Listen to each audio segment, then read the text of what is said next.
பேரவைத் தலைவர் அவர்களே,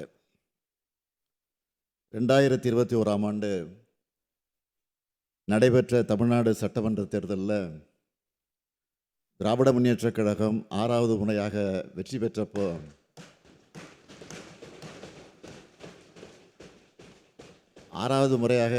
பெற்றப்போ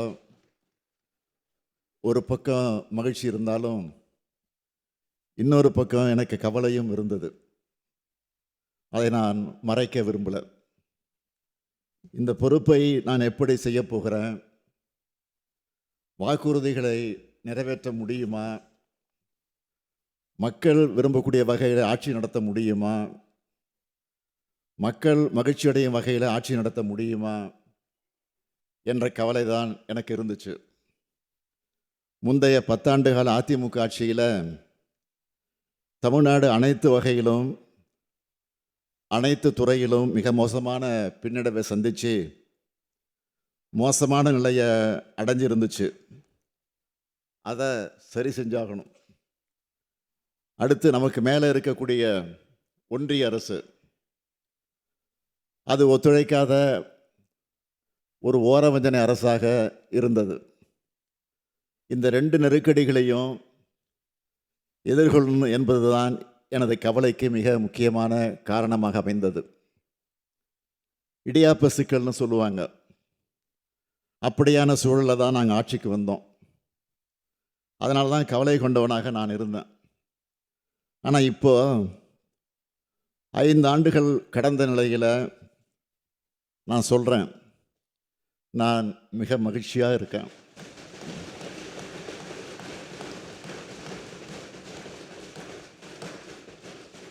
இன்னும் சொன்னால் மிக மிக மகிழ்ச்சியாக இருக்கிறேன்.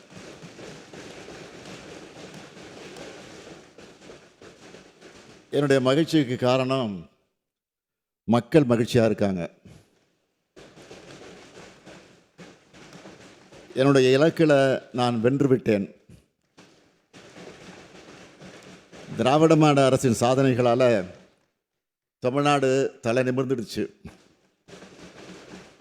மக்கள் மனநிறைவு அடையக்கூடிய வகையில் ஆட்சியை வழங்கி கொண்டிருக்கிறோம். இன்னைக்கு தமிழ்நாடு மற்ற மாநிலங்களை விட அதிகம் வளர்ந்திருக்கு. இந்தியாவின் மற்ற மாநிலங்கள் எல்லாம் தமிழ்நாட்டை அண்ணாந்து பார்க்குறாங்க. அதுக்கு காரணம் நம்முடைய திட்டங்கள், நம்ம செஞ்சிட்ருக்கக்கூடிய சாதனைகள், இதெல்லாம் தான் என் மகிழ்ச்சிக்கு காரணம். அடுத்து இன்னும் பெருமையோட கான்ஃபிடண்ட்டாக சொல்கிறேன், நாங்கள் அமைக்கப் போகிற திராவிட மாடல் 2.0 ஆட்சி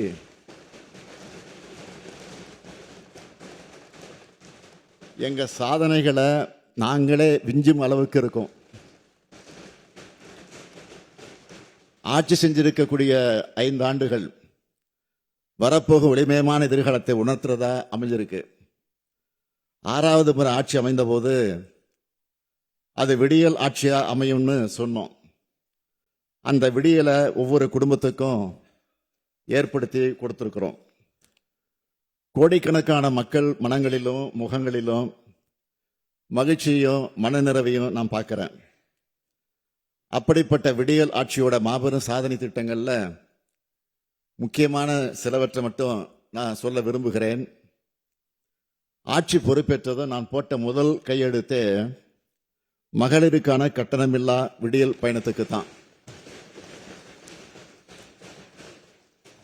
இந்த பயணங்களால் நாள்தோறும் 800 ரூபாய் முதல் 1200 ரூபாய் வரை ஒவ்வொரு மகளிரும் சேமிக்கிறாங்க. இதன் மூலமாக 2021 மே மாதத்தில் இருந்து இப்போ வரை தோராயமாக 60,000 ரூபாய் வரை சேமிச்சிருக்காங்க. பெண்களுக்கான மிகப்பெரிய சமூக பொருளாதார பலத்தை இந்த திட்டம் வழங்கியிருக்கு. அடுத்து கலைஞர் மகளிர் உரிமை திட்டம் 1,30,00,000 மகளிருக்கு மாதந்தோறும் 1000 ரூபாய் உரிமை தொகை வழங்குகிறோம். இந்த திட்டத்தில் இதுவரைக்கும் ஒவ்வொரு மகளிருக்கும் 29,000 ரூபாயை கொடுத்திருக்கிறோம். அந்த பெண்கள் எல்லாரும் எங்க அண்ணன் கொடுக்கிற மாதாந்திர சீர்னு பெருமையோடு சொல்றாங்க. இந்த ஆண்டு தமிழர் திருநாளான பொங்கல் திருநாளை மிக சிறப்பாக கொண்டாட 2,23,00,000 குடும்பங்களுக்கு 3,000 ரூபாயை வழங்கணும். தமிழ்நாடே மகிழ்ச்சியோட பொங்கலை கொண்டாடுச்சு. தமிழ்நாடு முழுக்க 20,59,000 பள்ளி குழந்தைகள் தினமும் காலையில் சூடான சத்தான சுவையான உணவை சாப்பிட்றாங்க. நான் முதல்வன் திட்டத்தில் 48,65,000 பயிற்சி சான்றிதழ்கள் வழங்கப்பட்டிருக்கு.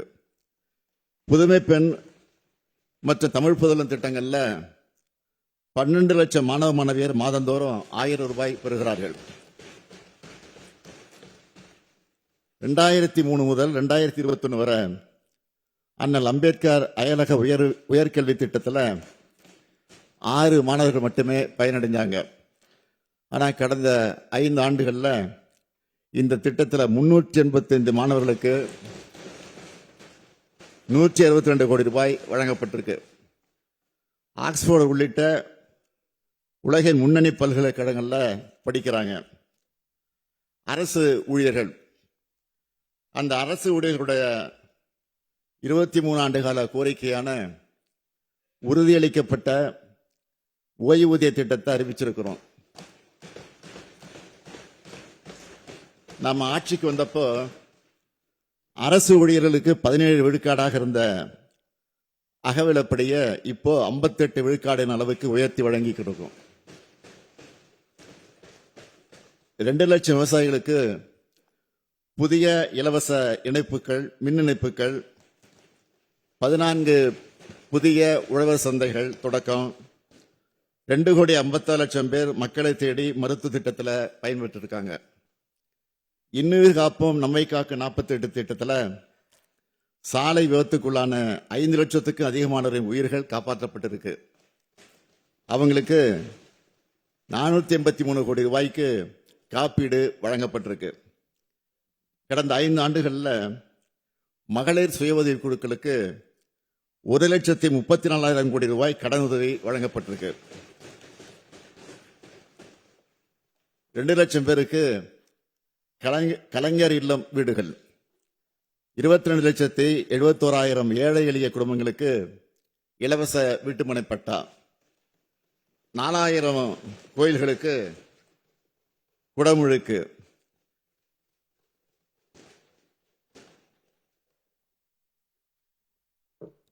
8,000 கோடி ரூபாய் மதிப்பிலான கோயில் சொத்துக்கள் எல்லாம் மீட்கப்பட்டிருக்கு. 12 லட்சம் கோடி ரூபாய் மதிப்பிலான புதிய தொழில் முதலீடுகள் ஈர்ப்பு. தாய் மாணவர் திட்டத்தில் மூத்த குடிமக்கள் மற்றும் மாற்றுத்திறனாளிகள் 27,55,000 பேருக்கு வீடு தேடி ரேஷன் பொருட்கள். 5,700 கோடி ரூபாய் மாற்றுத்திறனாளிகள் நலனுக்காக ஒதுக்கீடு. சர்வதேச தேசிய அளவிலான போட்டிகளில் வென்ற 200 விளையாட்டு வீரர்களுக்கு அரசு பணி. கிண்டியில கலைஞர் நூற்றாண்டு உயர் சிறப்பு மருத்துவமனை, மதுரையில் கலைஞர் நூற்றாண்டு நூலகம், சென்னையில் கிளாம்பாக்கம் கலைஞர் நூற்றாண்டு பேருந்து முனையம், திருச்சி பஞ்சப்பூர்ல கலைஞர் ஒருங்கிணைந்த பேருந்து முனையம், முதல்வர் படைப்பகங்கள், 38 மாதிரி பள்ளிகள், 37 அரசு கலை மற்றும் அறிவியல் கல்லூரிகள், 10 லட்சம் மாணவர்களுக்கு மடிக்கணினிகள், 19 தோழி விடுதிகள், 141 மினி ஸ்டேடியங்கள். பழங்குடியினர் வாழ்க்கை தரத்தை உயர்த்த 1000 கோடி ரூபாயில தொல்குடி திட்டம், 1000 கோடி ரூபாயில அயோத்திதாசர் பெயரிலான ஆதிதிராவிட குடியிருப்புகள் மேம்பாட்டு திட்டம், 6,045 கோடி ரூபாயில வட சென்னை வளர்ச்சி திட்டம். நெடுஞ்சாலைத்துறை மூலமா 24,774 கிலோமீட்டர் நீள சாலைகள், 180 உயர்மட்ட பாலங்கள், 20,484 கிலோமீட்டர் தூரத்துக்கு கிராம சாலைகள் மேம்பாடு, 121 தடுப்பணைகள், 101 அணைக்கட்டுகள், மிக நீளமான ஜிடி நாயுடு மேம்பாலம், மிக நீளமான வீரமங்கை வேலுநாச்சியார் மேம்பாலம், 87 கூட்டு குடிநீர் திட்டங்கள். அதன் மூலமாக 3 கோடி மக்கள் பயன்பெறக்கூடிய 75 லட்சம் வீட்டு இணைப்புகள், விடுதலை போராட்ட வீரர்கள் உள்ளிட்ட முக்கிய தலைவர்களுக்கு 23 மணிமண்டபங்கள், 70 சிலைகள் அமைக்கப்பட்டுள்ளன. சென்னை வள்ளுவர் கோட்டம் சீரமைப்பு, கேரள மாநில வைக்கத்தில் பெரியார் நினைவகம் சீரமைப்பு, கீழடி அருங்காட்சியகம், பொருணை அருங்காட்சியகம், கலைஞர் நூற்றாண்டு ஏறுதழுவுதல் அரங்கம், கலைஞர் நூற்றாண்டு பூங்கா, கோவையில செம்மொழி பூங்கா, தொல்காப்பிய பூங்கா சீரமைப்பு, 30 கோடி ரூபாயில சென்னையில் ஹஜ் இல்லம் கட்ட உத்தரவு, 10 கோடி ரூபாயில் தொன்மையான தேவாலயங்கள் புதுப்பிப்பு, சொல்லிக்கிட்டே போகலாம். இன்னும் நிறைய திட்டங்கள் இருக்கு. ஆனால் சொல்றதுக்கு தான் நேரம் இல்லை. இந்த அரசை பொறுத்த வரைக்கும் ஒரு சாதனை செஞ்சா அதை மிஞ்சுறதா இன்னொரு சாதனை வரும், அடுத்து அதை மிஞ்சுறதா மற்றொரு சாதனை வரும். இப்படி சாதனைக்கு மேல் சாதனை, சாதனைகளை படைக்கிறது தான் நம்முடைய திராவிட மாடல் அரசு. மாண்புமிகு பேரவைத் தலைவர் அவர்களே, இன்னையோட நான் பொறுப்பேற்று, இந்த அரசு பொறுப்பேற்று இன்னையோட 1724 நாள் ஆகுது. 1724 நாள் ஆகுது.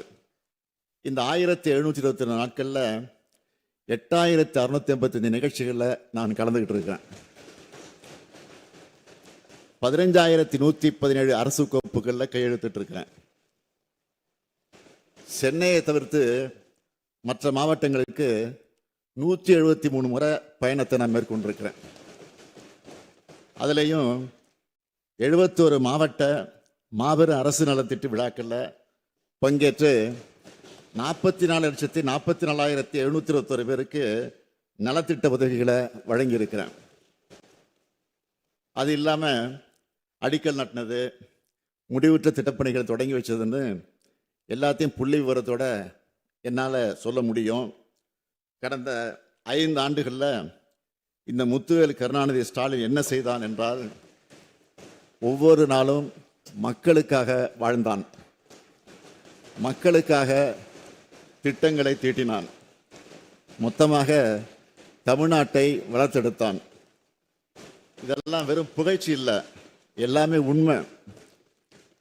இதை எதிர்க்கட்சிகளால் தாங்கிக்க முடியாது என்பதையும் வராத நிலையில நாம் புரிஞ்சிக்க முடியுது. ஆனால் தமிழ்நாட்டுக்காக தமிழ்நாட்டினுடைய நலனுக்காக செயல்பட வேண்டிய ஆளுநர்கள் தமிழ்நாட்டுக்கு எதிராக, மக்களுக்கு பாடுபடக்கூடிய நமக்கு எதிராக தொடர்ந்து செயல்படுவது தான் நமக்கு உள்ளபடியே வேதனையாக இருக்கு. மாண்புமிகு ஆளுநர் அவர்கள் தான் படிக்க வேண்டிய உரையை படிக்காம போறது வேடிக்கையா இருக்கு. இன்னும் சொல்லணும்னா, அவர் வகிக்கிற பதவியை அவரே அவமானப்படுத்துகிறார். இந்திய அரசியலமைப்பு சட்டத்தையே ஒரு பொறுப்புள்ள பதவியில் இருந்துட்டு கேவலப்படுத்துகிற செயலாக இருக்குது. அதுலேயும் கடந்த 3 வருஷமா நம்முடைய மாண்புமிகு ஆளுநர் அவர்கள் ஒரே காரணத்தை திரும்ப திரும்ப சொல்லி மக்களால் தேர்ந்தெடுக்கப்பட்ட ஒரு அரசு தயாரித்து கொடுத்த உரையை படிக்காம வெளியேறுவதை மக்களாட்சிக்கு விடப்பட்ட சவாலாகவே இந்த பேரவை கருத வேண்டியுள்ளது. கோடிக்கணக்கான மக்களால் தேர்ந்தெடுக்கப்பட்ட அரசு இது. கோடிக்கணக்கான மக்களுடைய விருப்பங்களுக்கு ஏற்ற வகையில் செயல்படக்கூடிய அரசு இது. ஆளுநர் உரை தொடங்கும் போது தமிழ்த்தாய் வாழ்த்து பாடுறதும், முடிவுறும் போது நாட்டுப்பண் பாடுறதும் தான் தமிழ்நாடு சட்டமன்றத்தினுடைய மரபு. முதலிலேயே நாட்டுப்பண் பாடவில்லை என்பதே திரும்ப திரும்ப குற்றச்சாட்டாக அவர் சொல்லிட்டு வரார். இந்த நாட்டின் மீதும் நாட்டு பண் மீதும் அளவற்ற பெருமதிப்பை, மரியாதையை கொண்டுள்ளவர்கள் நாங்கள். தேசிய ஒருமைப்பாட்டிலையும் நாட்டுப்பற்றிலையும் யாருக்கு குறைஞ்சவர்கள் அல்ல நாங்கள் என்பதை இந்த பேரவை உறுப்பினர் சார்பாக ஆளுநர் அவர்களுக்கு அழுத்தம் திருத்தமாக நான் சொல்லிக்க விரும்புகிறேன். யாரும் எங்களுக்கு தேசபக்தி குறித்து பாடம் எடுக்கிற நிலையில் நாங்களும் இல்லை. தேசபக்தி பாடம் எடுக்கக்கூடிய அளவுக்கு இந்த தேசத்துக்காக அவங்க போராடியவங்களும் இல்லை. ஜனநாயக தேசத்தின் அரசமைப்பு மாண்பை எதேச்சதிகார தன்மையோட மாற்ற நினைப்பவர்கள் தான் இந்த காலகட்டத்தில் தேச விரோதிகள். அவங்க யாருன்னு நாட்டு மக்களுக்கு நன்றாக தெரியும். மாண்புமிகு பேரவைத் தலைவர் அவர்களே, ஆளுநர் உரைக்கு நன்றி தெரிவிக்கக்கூடிய தீர்மானத்தின் மீதான விவாதத்தை நம்முடைய எழும்பூர் தொகுதி உறுப்பினர் பரந்தாமன் அவர்கள்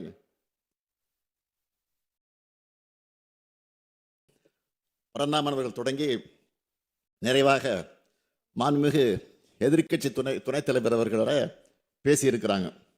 ஆளுநர் உரைக்கு நன்றி தெரிவிக்கக்கூடிய தீர்மானத்தின் மீதான விவாதத்திற்கு பதிலளிக்க வேண்டிய நான் இன்று ஆளுநருக்கு விளக்கமளிக்க வேண்டிய நிலையில பேசக்கூடிய நிலையில நின்று கொண்டிருக்கிறேன். இது பேரறிஞர் பெருந்தகை அண்ணாவும் முத்தமிழறிஞர் கலைஞரும், இன்னும் சொன்னால் மக்கள் திலகம் எம்ஜிஆரும் அம்மையார் ஜெயலலிதா அவர்களும் எதிர்கொள்ளாத நெருக்கடி இது. அவங்க காலத்தில் இருந்த ஆளுநர் கூட இப்படி இல்லை. ஆனால் முரண்பாடுகள் இதயத்தில் இருந்தாலும் அதை ரணமாக்கு வகையில் செயல்பட்டதில்லை. அந்த வகையில் அளவுக்கு அதிகமான சோதனைகளை எதிர்கொண்டவனாக நான் நின்று கொண்டிருக்கிறேன். என்னை பொறுத்த வரைக்கும் சோதனைகள் எனக்கு புதிதல்ல. சோதனைகளை வென்று வளர்ந்தவன் நான். என்னை சீண்டி பார்ப்பவர்கள் மனசுக்குள்ள மகிழ்ச்சி அடையலாமே தவிர அது என்னை எதுவும் செய்ய முடியாது. மாண்புமிகு ஆளுநர் அவர்கள் தன்னுடைய உரையை வாசிக்காம வெளியேறினது ஏன் என்பதற்காக 13 குற்றச்சாட்டுகளோட ஒரு அறிக்கையை ஆளுநர் மாளிகை வெளியிட்டிருக்கு. நான் அவருக்கு சொல்ல விரும்புவது, கடந்த நிதியாண்டில் 11.19 விழுக்காடு அளவுக்கு நாட்டிலேயே உயரிய பொருளாதார வளர்ச்சியை தமிழ்நாடு அடைஞ்சிருக்கு. 14 ஆண்டுகளுக்கு பிறகு தமிழ்நாடு மீண்டும் இரட்டை இலக்க பொருளாதார வளர்ச்சியை எட்டியிருக்கு. இதை சொல்றது நாங்கள் அல்ல, ஒன்றிய அரசின் புள்ளியியல் துறை.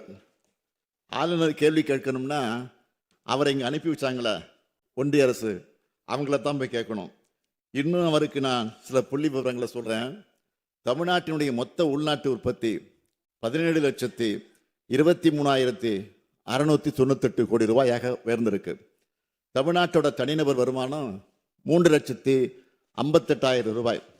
இது தேசிய சராசரியை விட 1.74 மடங்கு அதிகம். அரசு மேல்நிலைப் பள்ளிகளில் 98.3 விழுக்காடு அறிவியல் ஆய்வக வசதிகள் தமிழ்நாட்டில் தான் இருக்கு. ஆனால் அகில இந்திய அளவில் 50 விழுக்காடு பள்ளிகளில் தான் இந்த வசதி இருக்கு. உயர்கல்வி நிறுவனங்களுக்கான ஒன்றிய அரசினுடைய தரவரிசையில் தலை சிறந்த 100 கல்லூரி பட்டியலில் 33 கல்லூரிகள் தமிழ்நாட்டில் மட்டுமே இருக்கு. மாநில அரசால் நடத்தப்படக்கூடிய தலை சிறந்த 50 பல்கலைக்கழகங்களில் 10 பல்கலைக்கழகங்கள் நம்முடைய தமிழ்நாட்டில் தான் இருக்கு. நிதி ஆயோக் வெளியிட்ட நிலையான வளர்ச்சி இலக்குகளுக்கான குறியீட்டில் தமிழ்நாடு 788 புள்ளிகளோட இந்தியாவில் 2வது இடத்துல இருக்கு. தமிழ்நாட்டோட சமூக பொருளாதார வளர்ச்சியை ஒன்றிய அரசின் பொருளாதார ஆலோசனை குழு அறிக்கையாக தாக்கல் செஞ்சிருக்கு. சமூக முன்னேற்ற குறியீடுன்னு இதுக்கு பேரு. பெரிய மாநிலங்களோடு ஒப்பிடும்போது தமிழ்நாடு 63.33 புள்ளிகள் பெற்று தேசிய அளவில் முதலிடத்தில் இருக்கு. இது தமிழ்நாடு அனைத்து வகையிலும் முன்னேறிய மாநிலம் என்பதை காட்டுது. இந்தியாவிலேயே வறுமை கோட்டுக்கு கீழே வாழும் மக்கள் தொகை 11.2 விழுக்காடு. ஆனால் தமிழ்நாட்டில் வறுமை கோட்டுக்கு கீழே 1.43 விழுக்காடு மக்கள் தான் இருக்காங்க. அதையும் இல்லாமலாக்க தாய் மாணவ திட்டத்தை தொடங்கி செயல்படுத்திக்கிட்டு இருக்கோம். நம்ம அரசோட மக்களை தேடி மருத்துவ திட்டம் என்பது ஐநா அமைப்பினுடைய விருதை பெற்றிருக்கு. இந்தியாவிலேயே அதிக தொழிற்சாலைகள் கொண்ட மாநிலம் நம்முடைய தமிழ்நாடு தான். புத்தாக்க நிறுவனங்களை உருவாக்குறதுல best performer state start up தரவரிசை பட்டியலில் 2018 கடைசியில் இருந்த தமிழ்நாடு 2022 ஆண்டுக்கான தரவரிசையில் முதலிடத்தை அடைஞ்சிருக்கு. ஏற்றுமதி தயார்நிலை குறியீட்டில் இந்தியாவிலேயே தமிழ்நாடு 80.89 புள்ளிகளுடன் முதலிடம். மின்னணு சாதனங்கள் ஏற்றுமதியில் தேசிய அளவில் 41.23 விழுக்காடு பெற்று நாட்டிலேயே முதன்மை மாநிலம். தோல் பொருட்கள் மற்றும் ஜவுளி ஆகிய பொருட்கள் ஏற்றுமதியில் முதன்மை மாநிலம். ஒட்டுமொத்த நாட்டின் காலணி மற்றும் தோல் பொருட்கள் உற்பத்தியில் தமிழ்நாடு 38 விழுக்காடு பங்கு வகிக்குது. பன்னாட்டு முக்கியத்துவம் வாய்ந்த 20 ராம்சார் தலங்கள் தமிழ்நாட்டில் தான் இருக்கு.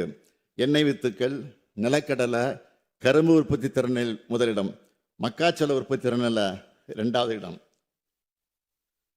சட்டம் ஒழுங்கை பொறுத்த வரைக்கும் கடந்த கால அதிமுக ஆட்சியோட ஒப்பிடுகையில் கொலைகள், ஆதாய கொலைகள், வழிப்பறி, திருட்டு, பாலியல் வன்கொடுமைகள்னு எல்லாமே பெருமளவு குறைந்திருப்பது புள்ளி விவரங்கள் நமக்கு உறுதியாக்குது.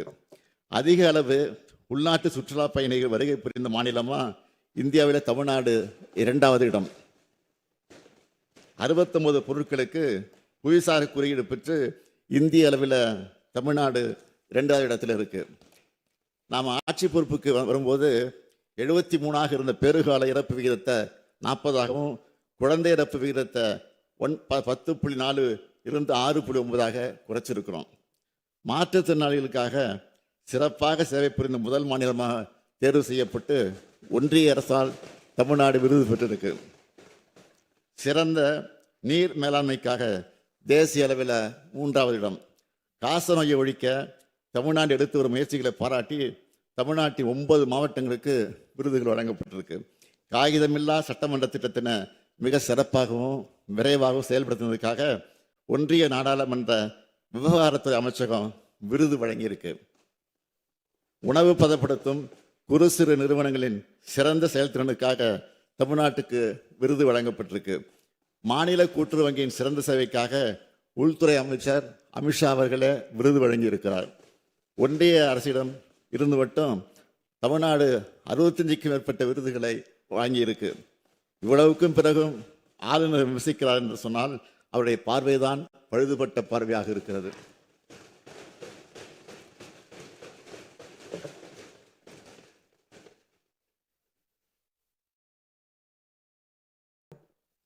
நம்ம அரசு செஞ்சிட்டு இருக்கக்கூடிய திட்டங்களை பார்த்து கேட்டு அவற்றை தங்களுடைய மாநிலங்களையும் செயல்படுத்த பல்வேறு மாநிலங்களிலிருந்து அதிகாரிகள் வந்து தெரிஞ்சிட்டு போறாங்க. ஏன் நம்மளோட திட்டங்களை ஒன்றிய அரசை அடாப்ட் பண்ணி நாடு முழுக்க செயல்படுத்துறாங்க. நம்ம விமர்சிக்கிற ஆளுநருக்கு இதெல்லாம் மட்டும் தெரியாமல் இருப்பதுதான் வியப்பாக இருக்கு. இங்க மத சண்டை இல்லை, சாதி சண்டை இல்லை, கும்பல் வன்முறை இல்லை, தொடர் வன்முறை இல்லை. இதுதான் திராவிட மாடல் ஆட்சியினுடைய சாதனை. இந்த சாதனைகள் வரிசையில் மேலும் சில அறிவிப்புகளை வெளியிட நான் விரும்புகிறேன். முதல் அறிவிப்பு, கலைஞரின் கனவு இல்ல திட்டத்தின் கீழ் ஏற்கனவே 2 லட்சம் வீடுகள் உருவாகி இருக்கக்கூடிய நிலையில மேலும் புதிதாக 3500 கோடி ரூபாய் மதிப்பீட்டில் 1 லட்சம் வீடுகள் கட்டப்படும்.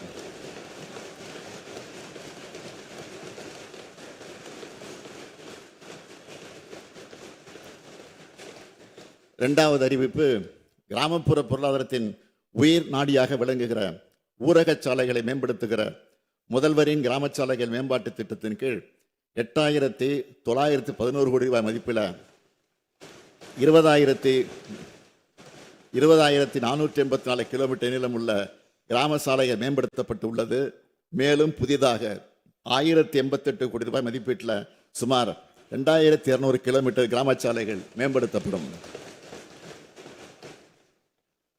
மூன்றாவது அறிவிப்பு, ஏழை மற்றும் விளிம்பு நிலையில் வாழும் மக்களை பாதுகாக்கும் சமூக பாதுகாப்பு திட்டத்தின் கீழ் ஏற்கனவே 33,60,000க்கும் மேற்பட்ட மூத்த குடிமக்கள், மாற்றுத்திறனாளிகள், கைம்பெண்கள், விவசாய தொழிலாளர்கள், விவசாயிகள், கணவனால் கைவிடப்பட்ட ஆதரவற்ற பெண்கள் மற்றும் 50 வயதுக்கு மேற்பட்ட ஆதரவற்ற திருமணமாகாத பெண்கள் மாதாந்திர ஓய்வூதியம் பெற்று வரும் நிலையில் உங்களுடன் ஸ்டாலின் திட்டத்தின் கீழ் அளித்த விண்ணப்பங்கள் உள்ளிட்ட கோரிக்கைகளின் அடிப்படையில் கூடுதலா 1,80,000 நபர்களுக்கு மாதாந்திர ஓய்வூதியம் வழங்கப்படும். இதற்கான விழா வரும் 4/2/2026 அன்று தமிழ்நாடு முழுவதும் நடைபெறும் என்பதை மகிழ்ச்சியுடன் தெரிவித்துக் கொள்கிறேன். அடுத்த அறிவிப்பு, இந்தியாவில் வேற எந்த மாநிலத்திலும் இல்லாத வகையில் முதல் முறையாக முத்தமிழறிஞர் கலைஞர் அவர்கள் தான் 2008 சத்துணவு ஊழியர்களுக்கு காலமுறை ஊதியம் வழங்கினார். அந்த சாதனையின் தொடர்ச்சியாக சத்துணவு அமைப்பாளர்கள், அங்கன்வாடி பணியாளர்கள், கிராம ஊராட்சி செயலாளருக்கான ஓய்வூதியம் 2000 ரூபாயிலிருந்து 3400 ரூபாயாகவும்,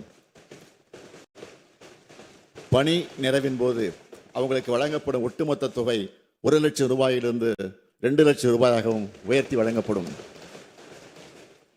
குறு அங்கன்வாடி பணியாளர்கள் மற்றும் வனக்கள பணியாளர்களுக்கான சிறப்பு ஓய்வூதியம் 2000 ரூபாயிலிருந்து 3200 ரூபாயாகவும்,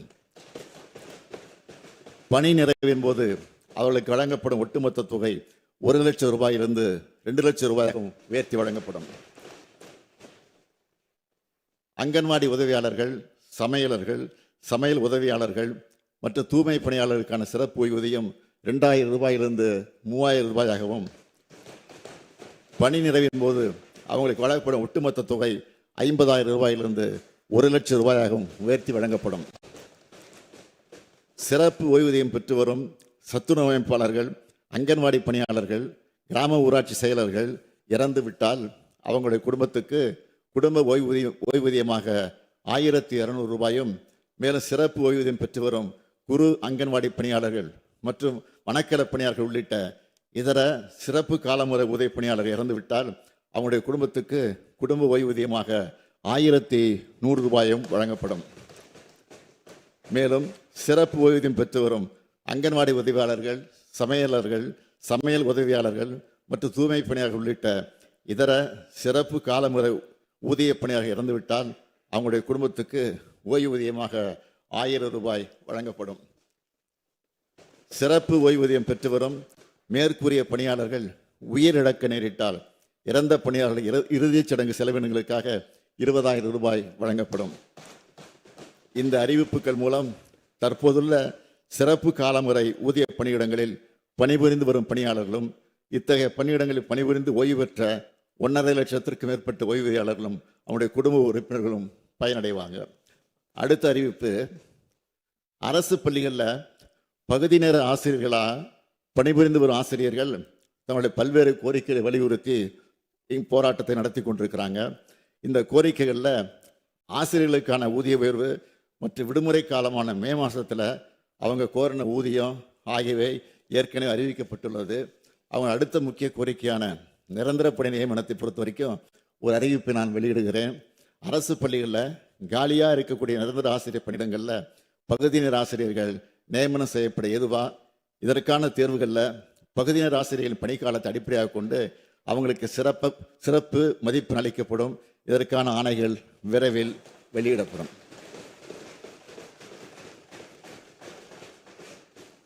மாண்புமிகு பேரவைத் தலைவர் அவர்களே, கடந்த தேர்தலின் போது யாரும் கொடுக்காத வாக்குறுதிகளை நாங்கள் கொடுத்தோம்.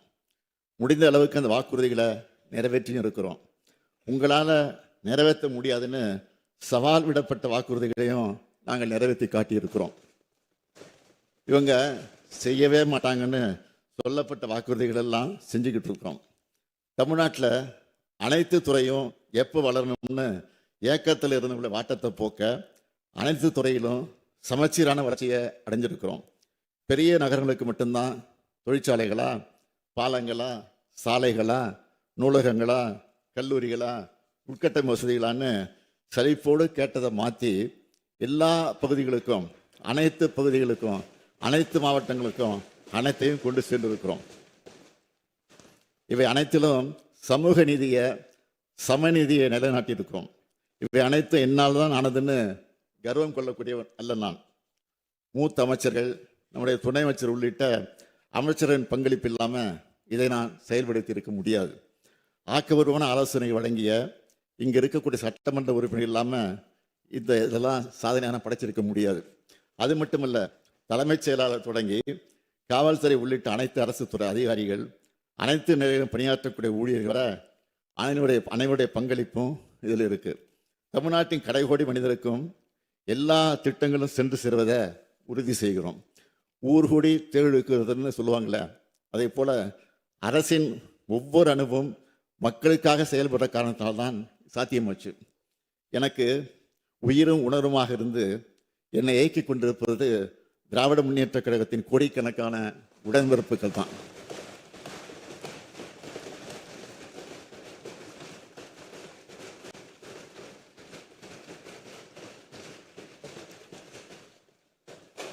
எனக்கு மன வலிமை கொடுப்பதும் அனைத்து வகையிலும் தோல் கொடுப்பதும் எங்களுடைய தோழமை கட்சிகள் தான். ஜனநாயகத்தின் ஒரு பக்கம் ஆளுங்கட்சின்னா இன்னொரு பக்கம் எதிர்கட்சிகள். மக்கள் மன்றத்தில் தேவையற்ற பல விமர்சனங்கள் செஞ்சாலும் இந்த சட்டமன்றத்தில் சில ஆலோசனைகளும் வைத்திருக்கக்கூடிய எதிர்கட்சி உறுப்பினர்களுக்கும் என்னுடைய நன்றியை தெரிவிச்சுக்கிறேன்.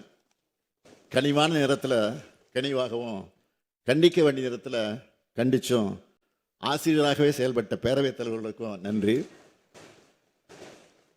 துணைத் தலைவர், பேரவைச் செயலாளர் உள்ளிட்ட அனைவருக்கும் நன்றி தெரிவிச்சுக்கிறேன். மாண்புமிகு பேரவைத் தலைவர் அவர்களே, இந்த ஆளுநர் உரைக்கு நன்றி தெரிவிக்க தீர்மானத்தின் மீது 17 உறுப்பினர்கள் பேசியிருக்கிறாங்க. 5 உறுப்பினர்கள் 58 திருத்தங்களை வழங்கியிருக்கிறாங்க. இந்த அரசுக்கு உதவுற வகையில் பல்வேறு ஆக்கப்பூர்வமான ஆலோசனைகளையும் விமர்சனங்களையும் தெரிவிச்சிருக்கிறாங்க. அதே போல் சில கோரிக்கைகளையும் முன் வச்சிருக்கிறாங்க. அவை அனைத்தும் அமைச்சர்களுக்கு அனுப்பி வைக்கப்பட்டு உரிய நடவடிக்கை எடுப்பதற்காக முயற்சி மேற்கொள்ளப்படும். உங்களுடைய ஆலோசனைகளை கருத்திலே கொண்டு அதில் நியாயமான கோரிக்கைகளை இந்த அரசு உறுதியாக நிறைவேற்றும்.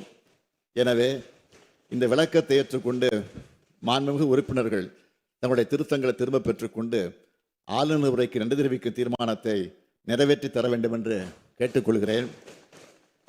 மாண்புமிகு பேரவைத் தலைவர்களே, இந்த பேரவைக்கும் நாட்டுக்கும் நாட்டு மக்களுக்கும் நான் சொல்வது ஒன்றுதான்.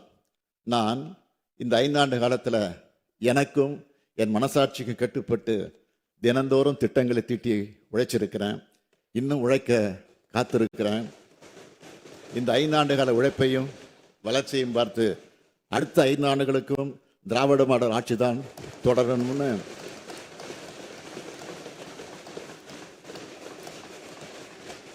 அடுத்த